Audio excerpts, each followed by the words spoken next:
So what came first? You were a chef for a while? Yeah, so I kind of came. I chose to stay. The simple story is I chose to stay here in North Wales because I was enjoying all that hedonistic lifestyle we talked about. I need to find a means to earn money, not regularly. A lot of people, when in the time I was, would dip in and out of employment. Some people would be dipping in and out of building or labouring or whatever else, but that wasn't me. That wasn't my type. And it's a completely different story, but I drifted into chefing. That's an easy one to drift in and out of. It's a tourist industry. It has high turnover. Employees tend to get rid of people when they want to, but actually employers, but the employees themselves can walk away at some level when they want. So there's all of that kind of stuff going on. So I did this mix, and that became a little bit more serious. And there was a point in time in which someone then asked me to manage a whole hotel and kitchen and stuff like that. And, but during that journey, what became very interesting was that I started pushing some people boundaries. And this is the connection. People do ask me, how do you get from chefing to social work? And what there were two significant parts of that. There were other elements, but the catering colleges would come to me and say, look, can we give you this lad? If we send him to the other kitchens, him and the head chef, they're going to be knives at each other's throats within a week.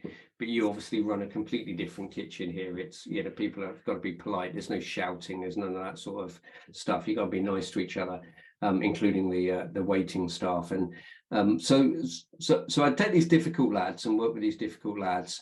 And then we started working with a local agency called Anne Hethi, where we started employing folk with, I guess, what people would have called then learning disabilities, but and we started employing them with their support worker on a gradual tail off the support work stuff, either in the back in the kitchen, helping with food prep or washing up, or even working out front and making the statement to our clients that these people would be working in these restaurants and clearing their tables and stuff like that, and it really dawned on me, of course, that I was getting far more interested in the management of and the people and the human interaction. Yeah. And the food stuff's great, and I love food, and as you know, I still cook and hopefully cook reasonably well today.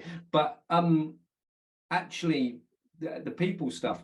And I kind of thought, well, maybe I'll just go and so I applied to be a nurse, a general nurse. A bit of an irony when you hear about my earlier statements about the CPNs. But of course, I went to nurse interviewing and they just immediately rejected me. I thought the interview had gone really well, and I got the feedback, and we're going back a long way in time, but these much too older women that interviewed me for nursing, the feedback from me was that they just didn't want my type on the ward. Did they explain what your type was? Yeah, I asked them what it meant, and they said, well, we don't want your type challenging the doctors on the ward.